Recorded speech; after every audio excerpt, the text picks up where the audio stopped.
핑계 없는 무덤은 없다. 핑계 없는 무덤은 없다. 이 속담이 어떤 좋은 의미일까요? 안 좋은 좀 의미일까요? 아니면 뭐 좋은 것도 안 좋은 것도 아닌 뭐 그냥 중립적인 그런 의미를 가지고 있는 것일까요? 핑계 없는 무덤은 없다. 이 속담만 가지고는 이게 좋은지 나쁜지를 판가름할 수 없는 뭐 이런 거죠. 저마다 이렇게 죽은 사람들은 다 이러저러한 사연들이 있을 거야. 다 이유가 있을 거야 라고 그런 정도로 우리가 이해할 수가 있을 거예요. 그런데 이 속담과 짝을 이루는 혹은 친구뻘이 되는 어떤 우리말 관용구에는 이런 것이 있습니다. 처녀가 아이를 낳아도 할 말이 있다. 이게 좀 사촌뻘 되는 그런 관용구라는 거죠.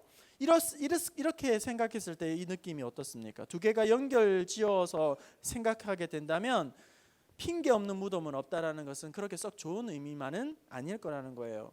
좀 더 구체적으로 설명을 하게 된다면 이 핑계 없는 무덤은 없다라고 할 때 이 핑계라는 단어 자체가 부정적인 그런 의미를 안에 품고 내포하고 있는 그런 의미라고 할 것입니다. 사전을 보게 되면 이 핑계라는 것을 이렇게 정의합니다.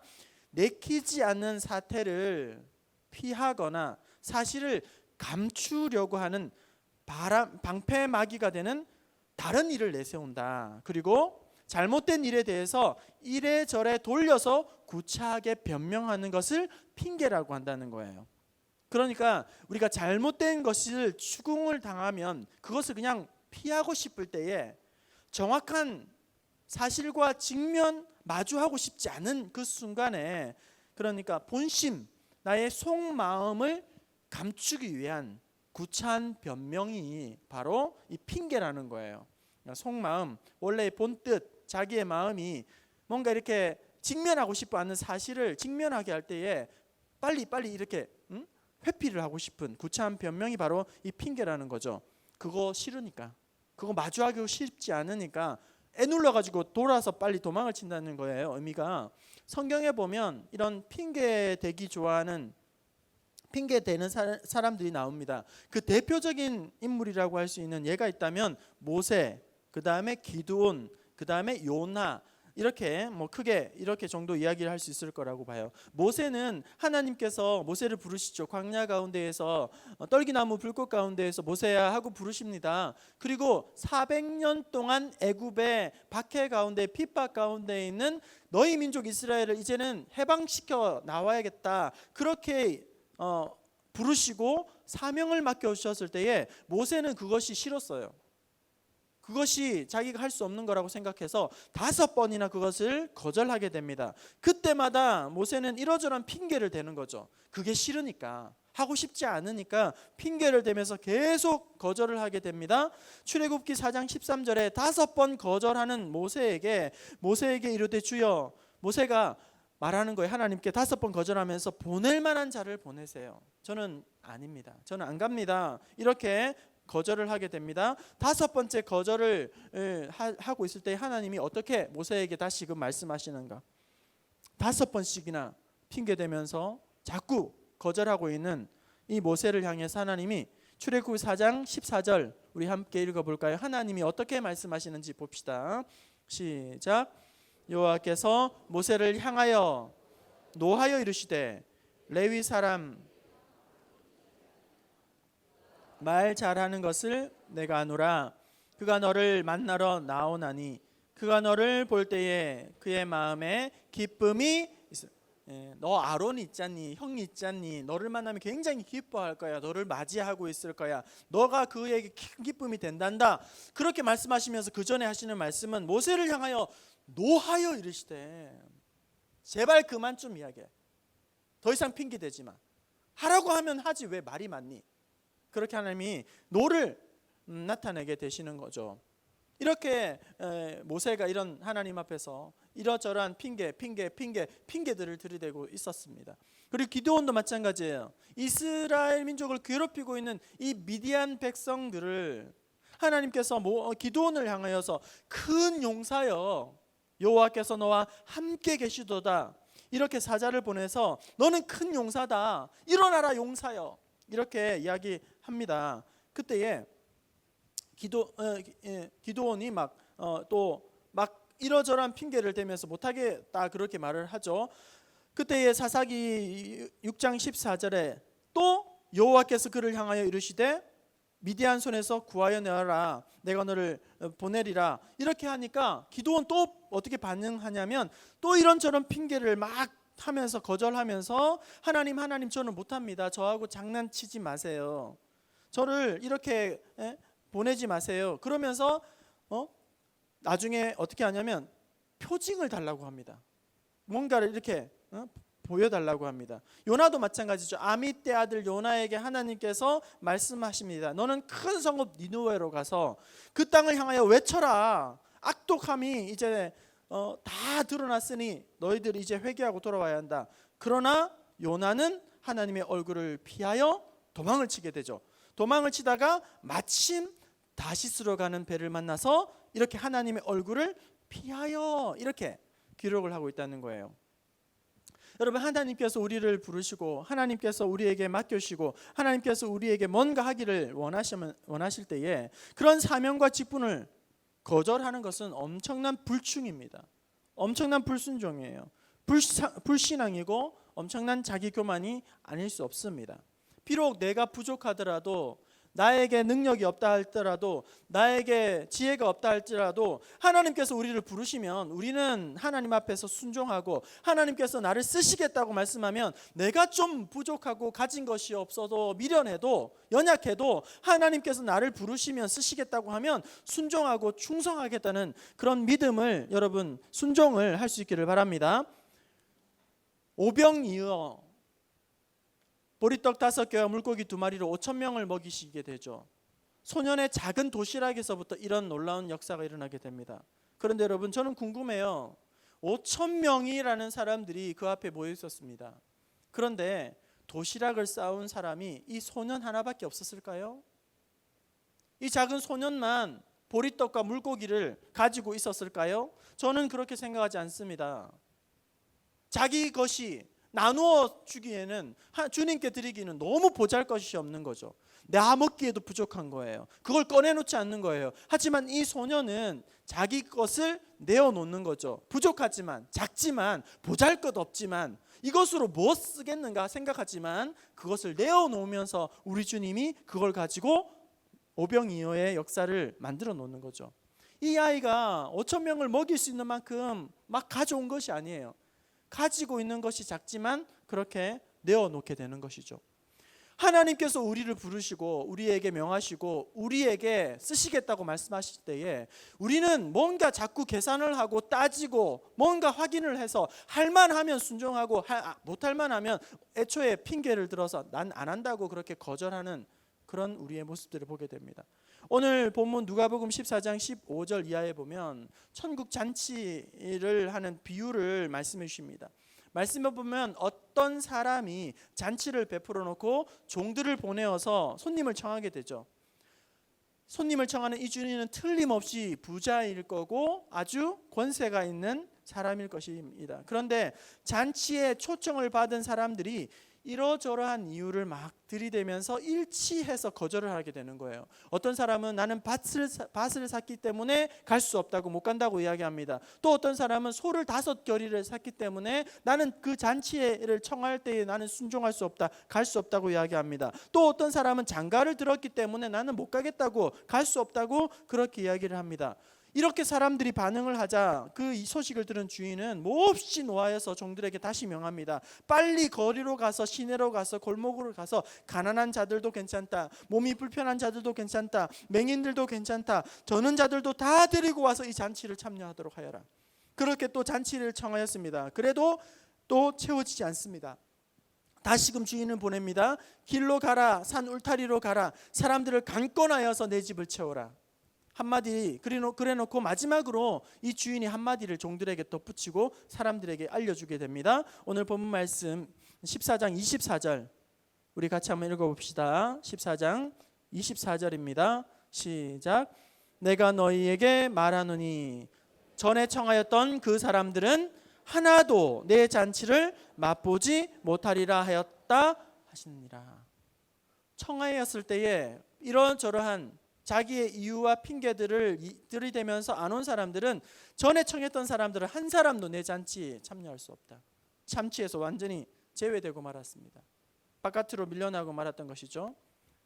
예수님의 이 비유는 그러니까 잔치를 베푼 사람은 누구일까요? 비유이죠. 잔치를 베푼 사람은 우리 하나님이라는 거예요. 그리고 이 잔치는 바로 구원의 자리입니다. 천국의 자리입니다. 부르심의 자리입니다. 그리고 그 잔치에 초청을 하고 있는 이 종들은 바로 선지자들이죠. 하나님 앞으로 돌아오라고. 그리고 주의 종들입니다. 청하고 있는 것이죠. 속히 돌아오라고. 그런데 잔치에 먼저 청함을 받은 사람들, 오지 않은 사람들은 누구인가? 아브라함의 자손들, 먼저 선택을 받은 이 유대인들이고, 그들은 청함을 받았지만 오지 않았고, 나중에 다시 자리에 온 사람들은 이방 사람들을 뜻하게 되는 것이죠. 결국 이 말씀의 비유는 그것이에요. 하나님께서 독생 아들 예수 그리스도를 이 땅에 우리를 구원해 주시려고 보내주셨는데, 유대인들은 우리 예수님을 영접하지 아니하고 오히려 세리와 죄인들이, 이방인들이 우리 예수님을 영접함으로 구원의 잔치에 참여하게 되더라. 그런 말씀이라는 거예요. 누가복음 말씀은 그러니까 잔치에 청함을 받았지만 갈 수 없다고 이러저러한 핑계를 댄 사람들이 있어요. 그렇죠? 그리고 앞에 제가 설명을 드렸던 것처럼 핑계를 대기 좋아하는 그런 대표적인 성경의 인물 모세, 기드온, 요나를 비교해 본다면, 모세와 기드온과 요나와 지금 성경에 이 누가복음에 거절한 사람들을 비교한다면 공통점이 있어요. 그들의 공통점은 하나같이 핑계를 댔다는 점이에요. 그들이 똑같이 닮아있던 점은 이러저러한 핑계를 대면서 부르심에, 명령에 거절하면서 외면했다는 거예요. 그런데 모세, 기드온, 요나와 그리고 누가복음의 이 거절한 사람들의 차이점이 있어요. 그것은 모세와 기드온, 요나는 야단을 맞고서는 돌이키게 된다는 거예요. 정신을 다시 차리고 하나님의 부르심 앞에서 그들이 응답하게 되면서 하나님의 뜻을 이루는, 역사를 이루는 데 동참하지만, 이 누가복음에 먼저 부름을 받은 사람은, 거절했던 사람은 완전히 하나님의 뜻에서 배제되어지고 하나님의 역사하심을 누릴 수 있는 기회를 완전히 잃어버리게 된다는 것입니다. 성도 여러분, 하나님이 우리를 부르실 때에 핑계대지 않았으면 좋겠어요. 이사야 선지자가 이사야 6장 8절에 하나님께서 내가 누구를 보낼까? 누가 우리를 위해 갈고? 이렇게 부르실 때에 이사야 선지자처럼 망설임 없이 그때에 내가 이르되 내가 여기 있나이다 나를 보내소서 하였더니, 이것이 우리의 응답이 되기를 원합니다. 여러분, 즉각적으로 여러분 순종하지 못할 때도 있잖아요. 잠시 고민할 수도 있습니다. 갈등할 수 있습니다. 잠시 머뭇머뭇 주저주저할 수 있습니다. 하지만 완전히 제외되기 전에 속히 돌아올 수 있기를 바랍니다. 야단을 맞아서라도 정신을 차리고 하나님의 뜻에 참여하고 하나님의 부르심에 응답하고 하나님의 뜻을, 하나님의 기회를 놓치지 않는 저와 여러분 될 수 있기를 바랍니다. 즉각적으로 순종하는 게 제일 좋겠다, 그죠? 즉각적으로 하나님이 나에게 뭔가를 요구하실 때에, 말씀하실 때에, 명령하실 때에, 나의 이름 부르실 때에 하나님 앞에 내가 즉각적으로 순종하는 사람이 제일 좋겠어요. 그런데 그것이 아니다면 즉각적으로 순종을 못하더라도 잠시 갈등하고 잠시 고민하고 조금 우리가 시간이 걸리더라도 완전히 하나님의 은혜로부터, 하나님의 섭리로부터 벗어나기 전에, 또 제외되기 전에 하나님의 은혜 안에서 다시금 정신을 차리고 하나님, 내가 순종하겠습니다. 내가 하나님의 뜻에 믿음으로 순종하겠습니다. 그랬으면 좋겠어요. 그런데 여러분, 문제가 우리의 본성이라는 거예요. 우리의 본성. 여러분, 우리의 본성은 어떻습니까? 우리의 본성은 지독하게도 핑계대기를 좋아한다는 것이죠. 핑계대는 선수라는 겁니다. 핑계의 명수라는 거예요. 자기 합리화, 그렇게 할 수밖에 없어. 나는 밭을 샀기 때문에, 나는 소를 샀기 때문에, 나는 장가를 들었기 때문에 그럴 수밖에 없어. 이건 마땅한 거야. 이렇게 자기 합리화하는 명수라는 거예요.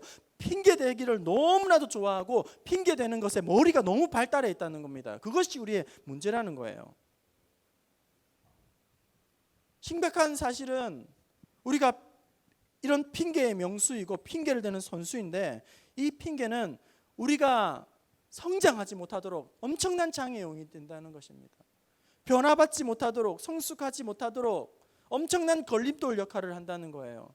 하나님의 그 뜻으로, 하나님의 부르심에 응답하지 못하도록, 하나님께서 예비해 놓은 잔치에 참여하지 못하도록 이 핑계가 우리를 못 나가게 만든다는 겁니다. 하나님 앞에서 우리는 핑계대기 좋아하지만 이 핑계거리가 하나님의 역사에 참여하지 못하도록 우리에게 너무나도 큰 피해를 주고 해악을 끼친다는 것이 문제죠. 모세와 기드온이 요나가 이러저러한 핑계로 잠시 하나님의 뜻을 거절하게 됩니다. 하지만 생각해 보세요. 만약에 하나님 앞에 계속 이 고집을 부렸다고 생각해 보세요.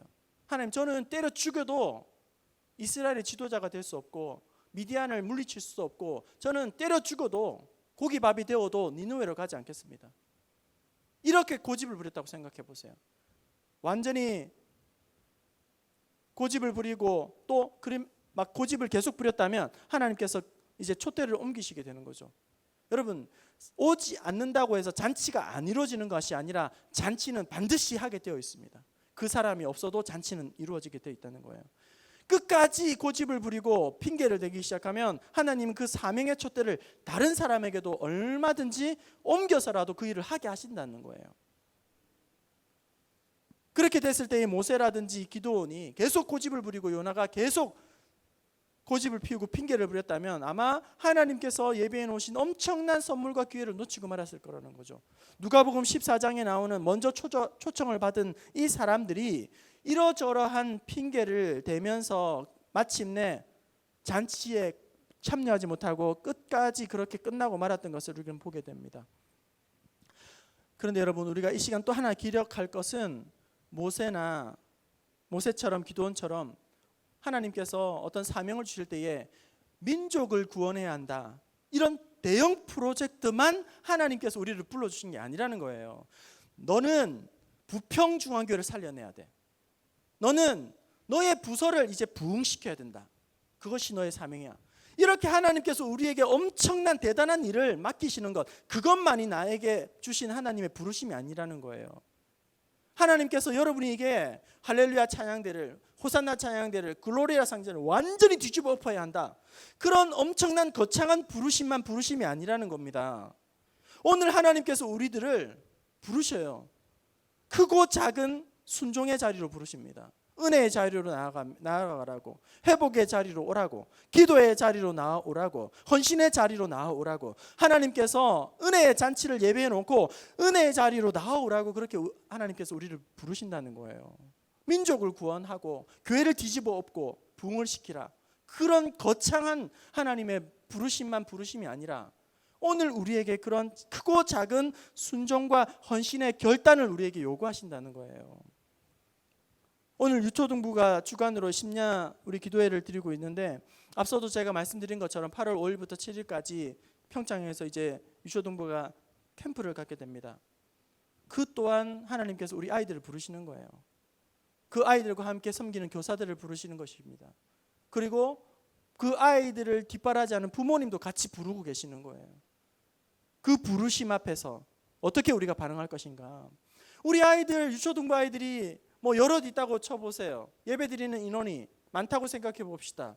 그 아이들 각자가 다 이 부르심 앞에서 개인적인 사정이 있을 수 있겠다, 그죠? 가정적인 상황이 있을 수 있어요.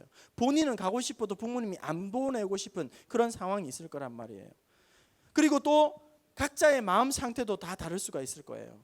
갈 수가 없는 이러저런 핑계들이 다 있을 수 있는 것이 사실입니다. 그런 한계를 가지고 있어요. 하지만 그런 여러 가지 개인적인 사정이라든지 가정의 형편이라든지 마음의 상태라든지 그런 여러 가지 한계가 있지만 그것을 뛰어넘고 캠프에 가게 되면 하나님께서 틀림없이 영혼을 만지시고 하나님께서 예비해 놓으신 영적인 변화와 성장으로 우리 아이들을 새롭게 하실 줄로 믿습니다. 하지만 이러저러한 핑계를 들어서 가지 않으면 하나님께서 예비해 놓으신 이 천국 잔치에서 도무지 참여할 수가 없는 거예요. 다음 주, 오는 주 말고 그 다음 주에는 청년부 수련회가 있어요. 청년부 수련회. 우리 청년부 고민 많아요. 진로의 문제, 취업의 문제, 직장의 문제, 이러저러한 사정들, 그리고 또 뭐 친한 사람도 없고 이것저것 생각할 것도 많고 고민할 것도 많고 걱정할 것도 많고 마음속에 뭔가 그런데 여러분, 혹시 우리 청년들 이 자리에 뭐 많지 않지만 혹시 우리 청년들 중에는 뭐 여기 있든지 없든지 간에 그것이 혹 핑계에 불과하고 본심은 다른 데 있는 것은 아닌가. 핑계를 그렇게 자기가 하고 싶은 일은 방법을 찾는 것이 사람이고 자기가 하기 싫은 일은 핑계를 찾는 것이 사람이라고 합니다. 그러니까 자기가 하기 원하는 것은 그것을 할 수 있는 방법을 계속 찾아서 헤맨다는 거예요. 이걸 어떻게 하면 해낼까? 그런데 자기가 하고 싶지 않은 것은 계속 핑계거리를 찾아낸다는 거예요. 이래서 싫고 저래서 싫고 이래서 싫고 저래서 싫고 이래서 못 가고 저래서 못 가고 그래서 안 된다고. 앞서 제가 핑계에 대한 사전적인 이야기를 했었죠. 수련회에 참여하지 않으려고 하는 그 마음이 있다고 생각해 보세요. 그런데 본뜻은 속마음을 감추기 위한 이러저러한 구차한 변명들을 늘어놓고 안 가려고 하고 있지는 않은가. 혹 휴가를 자기만을 위해 사용하기 싶어서 수련회 때 이 휴가를 포기할 수 없고 희생시킬 수 없으니까 내가 수련회 가지 않겠다고 그렇게 다른 핑계를 둘러대고 있지는 않은가. 속마음 자신은 알 거예요. 그리고 하나님은 아십니다. 정말 갈 수 없는 상황인지 아니면 별로 가고 싶지 않은 핑계거리들을 자꾸 찾고 있는지 우리 하나님은 아시고 자기는 알 거예요. 한 가지 분명한 것은 이 시간에 그 시간에 수련회 그 시간에 어디에 있어도 수련회 참석하는 시간보다는 결코 값진 시간은 없을 거라는 거예요. 같은 시간일지라도 수련회에 참여한 시간보다 질적으로 가치 있고 의미 있는 시간은 이 세상 그 어디에도 없을 거라고 생각합니다. 저는 확신합니다.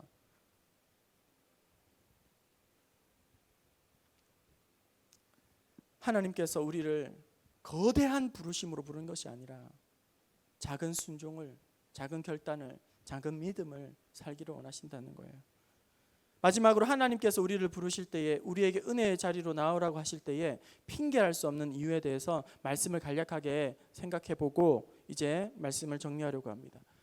하나님께서 우리를 부르십니다. 은혜의 자리로, 회복의 자리로, 능력의 자리로, 변화의 자리로, 믿음이 자랄 수 있는 성숙의 자리로, 이제는 관계가 회복할 수 있는, 또 하나님께서 우리에게 그 자리에서 은혜의 잔치를 베풀어 주실 것입니다.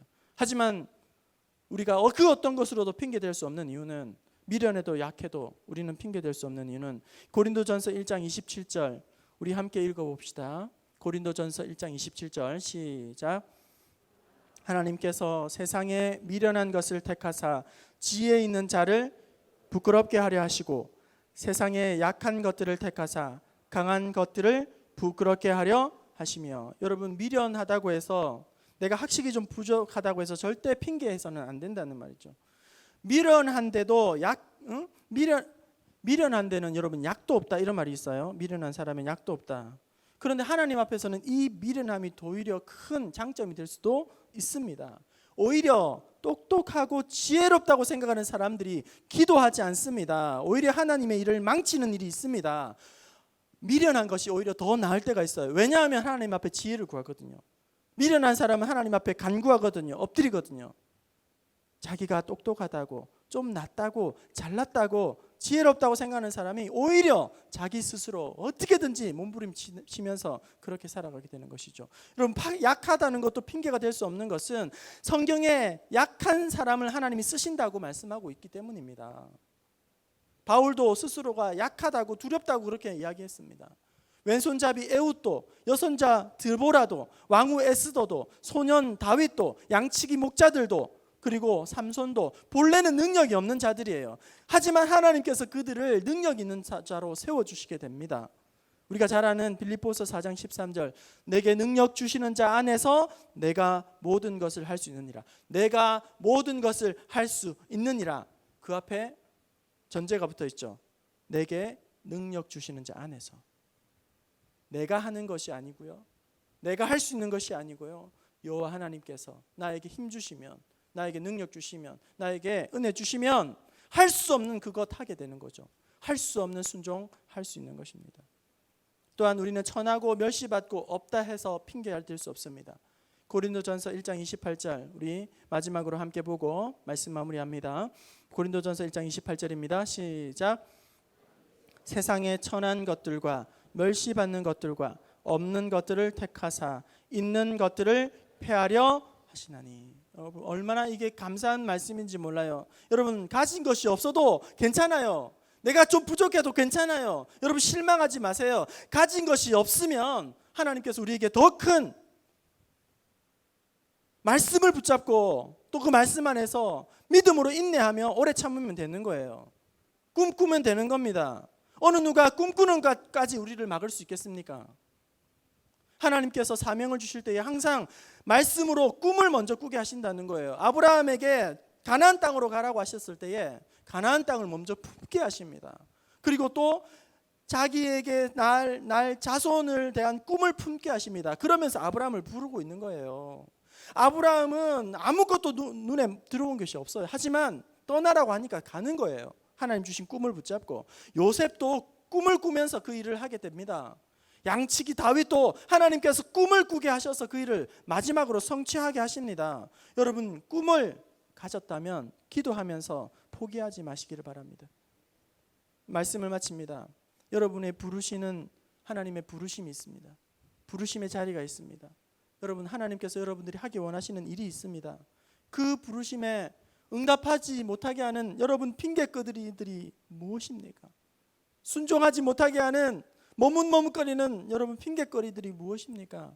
은혜에 참여하지 못하도록 여러분을 올가매고 있는 자기 합리화가 무엇입니까? 순종하지 못하도록 발목을 틀어잡고 있는 성장을 방해하는 장애물이 무엇입니까? 그것이 피곤함입니까? 바쁨입니까? 해도 소용없다는 불신앙입니까? 도와주지 않는 환경을 탓하고 있습니까? 여러분 불신앙은 무서운 핑계는 무서운 불신앙이라는 거예요. 저도 여러분도 주님이 부르실 때에 핑계 이런저런 핑계들을 들어대고 그래서 순종의 때를 놓치고 하나님이 역사하심에 동참하지 못하는 어리석은 이가 한 사람도 없고 오늘 부르심 앞에서 환경 보지 말고 상황 보지 말고 하나님께서 하게 하시면 부르시면 감당할 수 있는 능력도 우리에게 주심을 믿고 믿음으로 순종하며 또 헌신하는 저 여러분 될 수 있기를 주님의 이름으로 축원합니다.